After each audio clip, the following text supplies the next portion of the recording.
গল্প চোরা শিকারী, লেখক ইমন জুবায়ের। জিপের গতি সামান্য কমিয়ে নয়ন চাকমা বলল, কক্সবাজারে দীর্ঘদিন ধরে চোরা শিকারীরা তৎপর। রামুর রিজার্ভ ফরেস্টে পোচাররা ২০০০ থেকে ২০০৮ সালের মধ্যে প্রায় ৪০টি হাতি হত্যা করেছে। অজন্তা চমকে ওঠে, অস্ফুট সরে বলল, ৪০? হ্যাঁ ৪০। চোরা শিকারীরা হাতির দাঁত ও হাড় বিদেশে পাচার করেছে। হাতির দাঁত অনেক দামি, এক একটা দাঁত কম করে হলেও ৩ লক্ষ টাকায় বিক্রি হয়। সামনের সিটে অজন্তার পাশে বসেছিল তানিম। ও হাতিদের অসহায় মৃত্যুর কথা শুনে অবাক হয়ে যায়। ও বুঝতে পারে ওর পরিচিত জগৎ ছেড়ে সম্পূর্ণ ভিন্ন এক জগতে চলে এসেছে, যে জগতে চোরা শিকারীরা হাতি শিকার করে, হাতির দাঁত বিদেশে পাচার করে। ও জিজ্ঞেস করে, নয়নদা, পোচাররা কিভাবে হাতি মারে? গুলি হরে না? হ্যাঁ। ওহ! অজন্তা বিষণ্ণ বোধ করে। কলেজের ছুটিটাই বুঝি ম্লান হয়ে গেল। অজন্তার কাজিন হাসনাত ভাই শখের প্রকৃতি বিজ্ঞানী, রামুর গর্জনিয়া জঙ্গলে বুনো হাতি নিয়ে গবেষণা করছেন। অজন্তার ওর বন্ধুদের নিয়ে অনেকদিন ধরেই রামু আসার কথা। নানা কারণে আসা হচ্ছিল না। এবারের শীতে কলেজ ছুটি হতেই ও আর সুযোগ হাতছাড়া করেনি। ঘণ্টাখানেক আগে ওর সঙ্গে হাসনাত ভাইয়ের মোবাইলে কথা হয়েছে। গর্জনিয়া পৌঁছতে এখনও ঘণ্টাখানেক বাকি। নয়ন চাকমা বাঁদিকে টান নেয়। নীল টি শার্ট পরা ২২-২৩ বছরের এই শান্ত শিষ্ট প্রকৃতির চাকমা তরুণটি হাসনাত ভাইয়ের গবেষণা সহকারী। নয়ন চাকমার বাড়ি কচ্ছপিয়া। কচ্ছপিয়া জর্গাটা নাকি রামুর বাঘখালী নদীর দক্ষিণে। কচ্ছপিয়ার দক্ষিণে দক্ষিণ কচ্ছপিয়া সংরক্ষিত বনাঞ্চল, সেখানেও নাকি চোরা শিকারীরা সমানে হাতি নিধন করে চলেছে। এসব নিয়েই হাসনাত ভাই উদ্বিগ্ন। দীপন পিছনের সিটে হেলান দিয়ে বসে, ওর কানে সাদা রঙের হেডফোন। অল্প অল্প মাথা দোলাচ্ছে ও, চোখ জানালার বাইরে। শীতের দুপুর, বুনো পাহাড়ি এলাকায় মিষ্টি রোদ ছড়িয়ে আছে। রামু ছাড়িয়ে পূব দিকে ছুটছে নীল রঙের টাটা সুমো। রাস্তার দুপাশে ইউক্যালিপটাস গাছ, ছোট ছোট টিলা, টিলায় রাবার গাছ, আনারস ক্ষেত। তানিম জিজ্ঞেস করে, পোচারদের হাত থেকে হাতিদের বাঁচানোর জন্য সরকারিভাবে কী ব্যবস্থা নেওয়া হয়েছে নরেন্দা? বাঁচানোর ব্যবস্থা আর কি, স্থানীয় প্রভাবশালী মহল আর বনকর্মীরা যখন চোরাচালানিতে সক্রিয়ভাবে জড়িত। বলে নয়ন চাকমা হর্ন দেয়। এক স্থানীয় মহিলা রাস্তা পার হচ্ছিল, কাঁধে শিশু। তাই বলে অজন্তা বলে, ওর কথা শেষ হয় না। গর্জনিয়ার রিজার্ভ ফরেস্টে হাসনাত ভাইয়ের বাংলো, প্রকৃতি। কাঁটা তার দিয়ে ঘেরা সবুজ রং করা একতলা চাঠের বাড়ি। ঝকঝকে লাল টালির ছাদে সোলার প্যানেল। ছোট্ট আঙিনায় দর্পিত ভঙ্গিতে একটা রাজহাঁস ঘুরে বেড়াচ্ছে। আঙিনার উত্তর পাশে একটা উঁচু কামরাঙা গাছ। গাছের গুণির সঙ্গে বাঁধা মাঝবয়সী ছাই ছাই রঙের একটা মাদি হাতি। হাতির নাম পাশা, মাহুতের নাম নাকি দামু। এসব নয়ন চাকমার মুখেই শুনেছে ওরা, তবে ঝর্ণায় পানি আনতে গিয়েছে বলে দামু নামের মাহুতকে ওরা এখনও দেখেনি। সন্ধ্যা নামছিল। বেলা শেষের বনভূমিতে কাক পাখির তীব্র চিৎকার। নভেম্বর মাসের মাঝামাঝি। আকাশে পূর্ণিমার মস্ত এক চাঁদ। চাঁদের আলোয় কাঁটা তারের ও পাশে একটা টিলা চোখে পড়ে।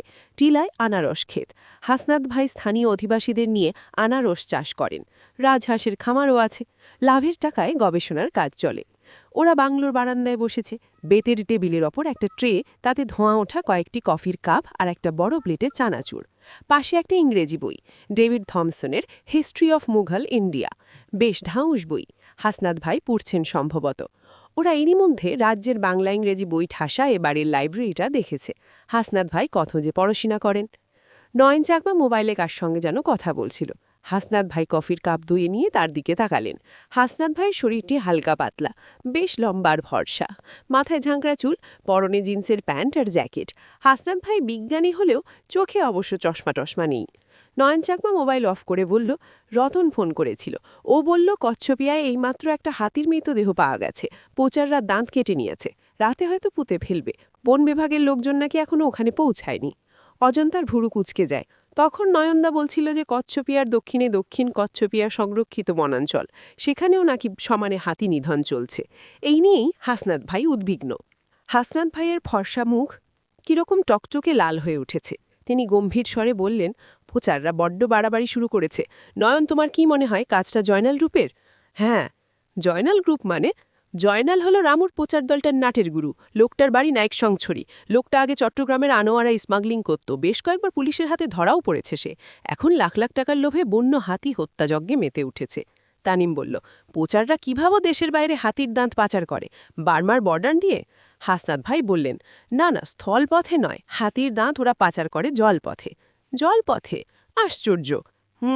কক্সবাজারে পোচারদের স্পিড বোট তৈরি থাকে, কোনো বিদেশি জাহাজে তুলে দেয়। এইসব আশঙ্কাজনক কথাবার্তার মধ্যেই একটা কাঠবিড়ালি আঙিনার ডুমুর গাছ ফেঁকে আঙিনায় পার্ক করা টাটা সুমোর ছাদের ওপর লাফ দেয়। ওই গেছু জন্তুটা শূন্যে থাকতেই দীপনের ৮ মেগার সাইবার শটের ফ্ল্যাশ জ্বলে ওঠে। কি সুন্দর দৃশ্য! অজন্তা দেখছিল, কিন্তু অসহায় হাতিদের জন্য ওর বেশি খারাপ লাগছিল। ও জিজ্ঞেস করে, কিন্তু হাতিদের বাঁচানোর কি কোনো ওয়ে নেই? হাসনাত ভাই বললেন, আছে, প্রবাবলি। আজ রাতেই আমি একটা স্টেপ নিতে যাচ্ছি, দেখি কি হয়।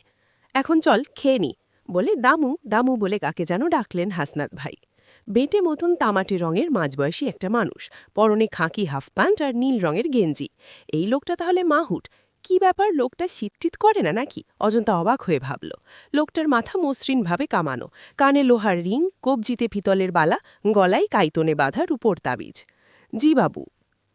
তোর রান্না হয়ে গেছে? জি বাবু। ঠিক আছে, চল তাহলে আমরা খেয়ে নি বলে উঠে দাঁড়ালেন হাসনাত ভাই। খাওয়ার ঘরটায় মাছের তৈরি চেয়ার টেবিল, ভাত, কুচু চিংড়ির ভর্তা, বনমোরগের ঝালঝাল তরকারি আর পাহাড়ে লেবু কচে খেতে চমৎকার লাগলো। অপূর্ব স্বাদ হয়েছে রান্নার। হাসনাত ভাই বললেন, রান্নাবান্না নাকি দামুই করে। মাহুতকে বেশ কেজই মনে হলো দীপনের। খাওয়ার পর ওরা আবার বারান্দায় এসে বসল। আঙিনায় টলটলে জ্যোৎস্না, এক ঝলক হিমেল বাতাস বারান্দার টবের স্ট্রবেরি গাছের পাতা এলোমেলো করে দেয়। একটু পর দামু বারান্দায় এলো, হয়তো মেটো বাসনকোসন ধুয়ে এলো। হাসনাত ভাই বললেন, তোরা তাহলে এখন যা দামু, ঝর্নার ধারে থাকবি। দামু নিঃশব্দে আঙিনায় নেমে কামরাঙা গাছের দিকে যায়। তারপর পাশার বাঁধন খুলে হাতির পাশাপাশি ফটক বিয়ে বেরিয়ে যেতে থাকে। ধবল জ্যোৎস্নায় হাতিরাকে কেমন যেন কালচে দেখাচ্ছিল।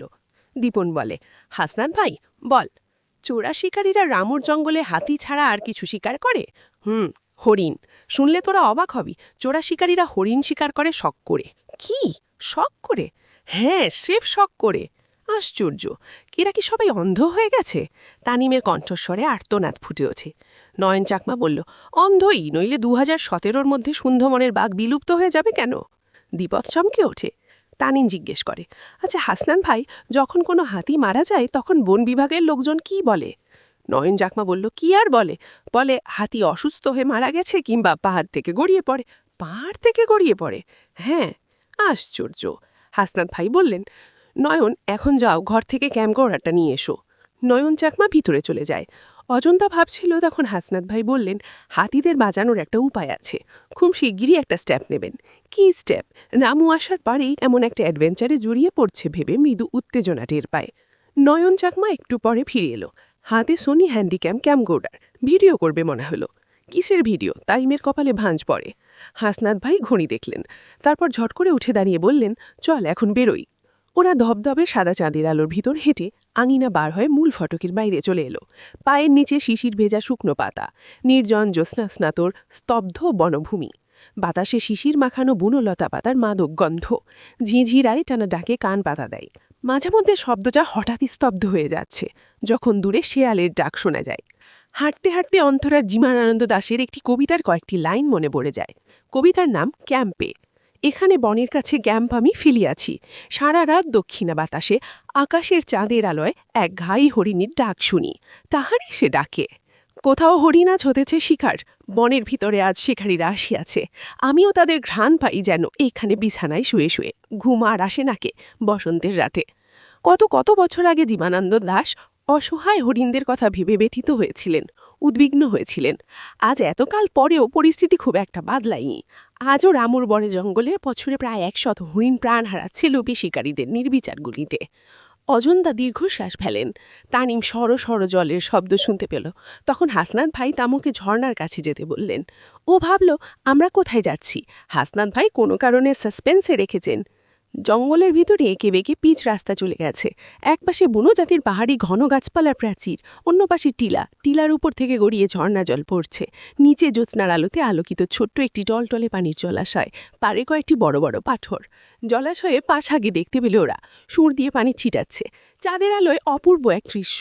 দামুকে অবশ্য আশেপাশে কোথাও দেখা যাচ্ছিল না। হঠাৎ দীপনের চোখে পড়ল দৃশ্যরা। ঝর্ণতলায় কয়েকটি ছায়ামূর্তি, একটি ছায়ামূর্তির হাতে বন্দুক, ও শরীর হিম হয়ে যায়। হাসনাত ভাই চাপা স্বরে বললেন, কুইক, তোরা এই পাথরের আড়ালে চলে আয়। নয়ন, তুমি পজিশন নাও। ওরা একটা পাথরের আড়ালে চলে আসে, গুটিসুটি মেরে বসে। অজন্তার বুক কাঁপছিল। নয়ন চাকমা ঠিক ওর পাশে হাতে ক্যামগোড়া নিয়েই সঙ্গে বসেছে। হাসনাত ভাই ফিসফিস করে বললেন, ওই যে লোকটাকে দেখছিস গলায় মাফলার জড়ানো, হাতে বন্দুক, ওর নামই জয়নাল। ওই পোচার বলে নাডের গুরু। জয়নালের ঠিক বাবাসে নাড়িয়ে থাকা মাঙ্গি টুপি পরা লোকটার নাম ইয়াসিন। তার পাশে আজং আর সুরেশ। আজমের বাড়ি খুনিয়া পালং। জায়গাটা বঙ্গোপসাগরের বাড়ি, ওখানেই রেজু খালাল। সুরেশের লোকেরাই ওই রেজু খালার স্পিড বোট তৈরি করে রাখে। ও জয়নাল বন্দুক তুলে পাঠার দিকে টাক করে। গুরুম। মাঝরাতের নির্জনতা খান খান হয়ে ভেঙে যায়। হঠাৎই ঘুম ভেঙে আশেপাশের গাছের পাখিরা থেকে ওঠে। পাশা আগের মতোই অবিচল, যেন কিছুই হয়নি। কি হলো, গুলি লাগেনি? দীপন ফিস করে বলে, ওর কণ্ঠস্বর কাঁপছিল। হাসনাত ভাই বললেন, লেগেছে। তবে তবে বলছি একটু পর। দাড়িমার চোখে দেখল নয়ন ছাকমা ক্যামগোডারটা ভিডিও করছে। গুরুম গুরুম গুরুম, আবারও মাঝরাতের নির্জনতা ঘান ঘান হয়ে ভেঙে যায়। পাশা আগের মতোই অবিচল, যেন কিছুই হয়নি। অজন্তা অবাক হয়ে দেখে সেই নয়টের গুরু জয়নাল পড়ে গেল মাটিতে। ঠিক তখনই ও তীক্ষ্ণ হুইসিল শুনতে পায়। গা ঝাড়া নিয়ে জলাশয় থেকে উঠে ইয়াসিন আজম গা ঝাড়া দিয়ে জলাশয় থেকে উঠে ইয়াসিন, আজমার সুরেশের দিকে তেড়ে যায় পাশা। পাশাকে দেখে ৩ চোরা শিকারীর সে কি দৌড়।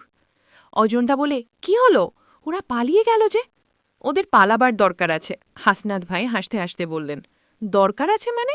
দরকার আছে মানে ওরা না পালালে দলের অন্যদের কে বলবে হাতি মারতে এসে এই ভয়ানক অভিজ্ঞতার কথা। দাঁড়া, সব খুলে বলছি। আগে মোহাব্বতুল্লাহ সাহেবকে একটা ফোন করি বলে মোবাইল বের করলেন হাসনাত ভাই। তারপর কার সঙ্গে যেন কথা বললেন। তারপর ফোন অফ করে বললেন, বন বিভাগের বিভাগীয় কর্মকর্তা মানে ডিএফওকে ফোন করলাম। তিনি রামু উপজেলার ইউএনও আর ওসিকে নিয়ে এক্ষুনি রওনা হচ্ছেন। হাসনাত ভাইয়ের কথা শেষ হলো না, মাটি ফুঁড়ে যেন দামও বেরিয়ে এলো। হাসনাত ভাই বললেন, দামু, দেখ তো পাশার গায়ে চোট লেগেছে কিনা। দামও একটু পর ফিরে এসে বলল, না বাবু, পাশা ঠিকই আছে। তানিম বলল, ওই জয়নার লোকটাকে মরে গেল নাকি?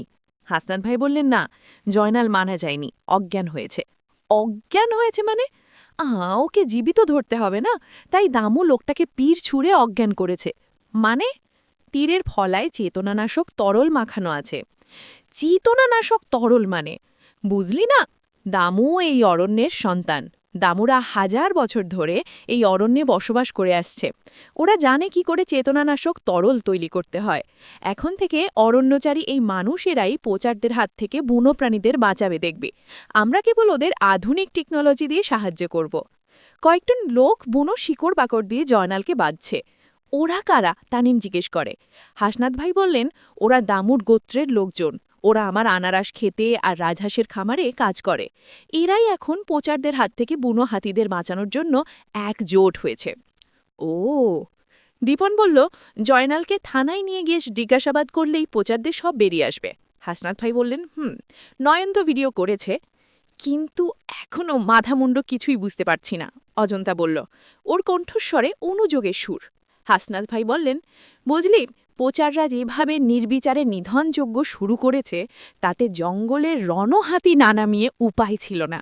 রণহাতি মানে? চশমার ওপাশে অজন্তার চোখ দুটি দেখার মতো হলো। বলছি, আমি আগেই বুঝেছি পোচারদের সঙ্গে বন্দুকযুদ্ধে টেকা যাবে না। রামুর এসব মনে জঙ্গলে প্রায় 100 চোরা শিকারই ঘুরে বেড়াচ্ছে।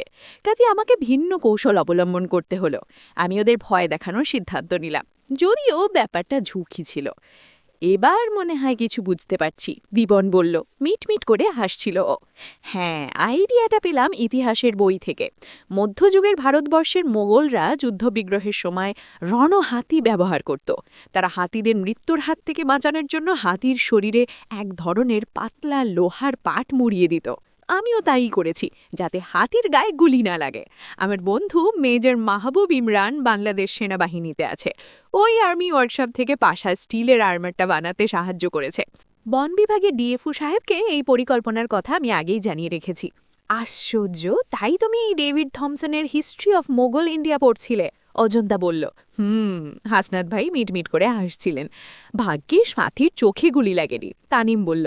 শয়তানদের দাগ অত ভালো না বলে অজন্তা হিহি করে হেসে উঠল। হাসনাত ভাই বললেন, একটা কথা ভেবে থাক তোরা, এই দামুরা 1000 বছর ধরে এই অরণ্য প্রকৃতিতে মেঝে পড়তে আছে। বুনো হাতিরা কতবার যে ওদের গ্রাম ধ্বংস করেছে, আনারস ক্ষেত তছনছ করেছে, কিন্তু কখনো ওরা বুনো হাতিদের ধ্বংস করেনি। বরং পাশাপাশি মানিয়ে চলার চেষ্টা করেছে। ভেবে দেখ, বুনো হাতিরা পোচারদের কোনো ক্ষতি করেনি, অথচ লোভী পোচাল মারা টাকার লোভে বুনো হাতি হত্যা করছে, দেশের সম্পদ বিদেশে পাচার করছে। এই দামুরা ইচ্ছে করলে অনায়াসে হাতি হত্যা করে দাঁত বিক্রি করে দিতে পারে। ওরা অরণ্যের সন্তান বলেই লোভী নয়, আর লোভী নয় বলেই হাতিদের মেরে ফেলে না। গাছপালার ফাঁকে হেডলাইটের আলো চোখে মরল। হাসনাত ভাই বললেন, ওরা এসে পড়েছে। ডিএফও মোহাব্বতুল্লাহ কড়া মেজাজের লোক। এবার জয়নাল গ্রুপ মজা টের পাবে। অজন্তা বুনো শিকড় বাকড় দিয়ে বাঁধা জয়নালের দিকে তাকায়। পোচার দরের নাটের গুরুর করুণ ভবিষ্যতের কথা ভেবে হাসি পেল ওর।